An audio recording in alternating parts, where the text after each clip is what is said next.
Hello, class. My name is Dorothy Reynolds, and today I'm going to be doing the speech over Susan B. Anthony's and the right for women's voting suffrage.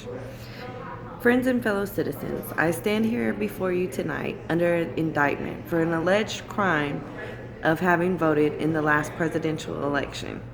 Without having lawful right to vote, it shall be my work this evening to prove to you that in thus voting, I not only committed no crime, but instead simply exercised my citizens' rights guaranteed to me and all under the United States citizens by the national Constitution, beyond the power of any state to deny.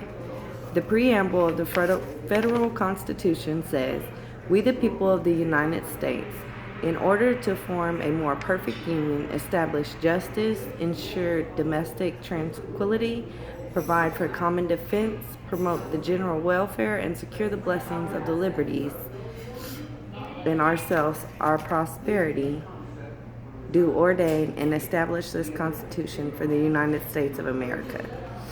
If it was we the people, not we the white male citizens, nor yet the male citizens, but we the whole people who formed the Union.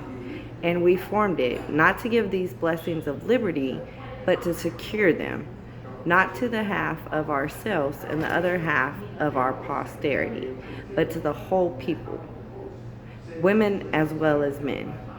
And it is downright mockery to talk women to their enjoyment of the blessings of liberty while they are denied the use of the only means of securing them provided by this Democratic Republican government, the ballot. For any state to make sex qualifications that must ever result in the disenfranchisement of our entire half of the people is to pass a bill of attainder or an ex post facto law, and is therefore a violation of the supreme law of the land. By it, the blessings of liberty are forever withheld from women and their female posterity. To them, this government has no just powers derived from the consent of the governed. To them, this government is not a democracy, it is a republic. It is aristocracy, a hate of sex, the most hateful aristocracy ever established on the face of the globe, where the rich govern the poor,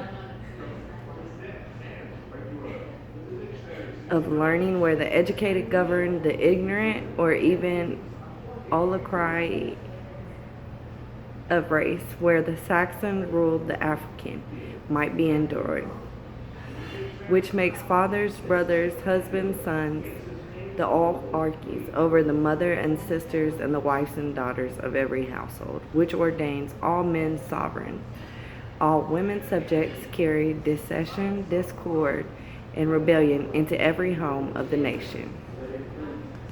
Webster's, Worcester, and Bouvier all define a citizen to be a person in the United States entitled to vote and hold office.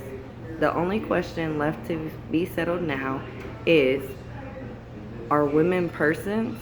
And I hardly believe any of our opponents will have the hardihood to say they are not.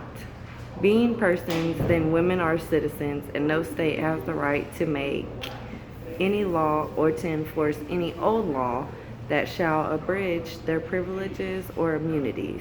Hence, every discrimination against women in this Constitution and the laws of several states is today null and void, precisely as is every one against Negroes.